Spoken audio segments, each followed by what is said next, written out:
এই অঙ্কটা খুবই ইন্টারেস্টিং অঙ্ক একটা মিসলেনিয়াস 2016-তে এসেছিল। তো অঙ্কটা কীভাবে করবো দেখো, 1/1000 ইন্টু 1/5 প্লাস এটাকে ভেঙে নিই, 1000 বিয়োগ 1, তাহলে পূর্ণ আছে, পূর্ণটাকে আমরা যোগ করে লিখতে পারি 494/495, তাহলে এটা পুরোটার সঙ্গে 99 গুণ হয়ে আছে, হলো। তাহলে 1/1000 একে 5, 99 দিয়ে গুণ করলে হবে 99,000 বিয়োগ 99 প্লাস 99 দিয়ে গুণ করলে হবে 494/5, ঠিক আছে।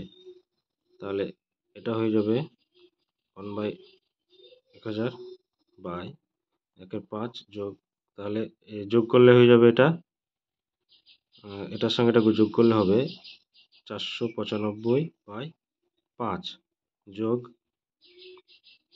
99,000 বিয়োগ 99, তাহলে অঙ্কটা হবে 1000, এটা 99 5 দিয়ে ভাগ করলে প্লাস 99,000 বিয়োগ 99, তাহলে কাটাকাটি করো, তাহলে এটাকে 1000 দিয়ে ভাগ করলে হবে 99, তাহলে সঠিক উত্তর হচ্ছে 99।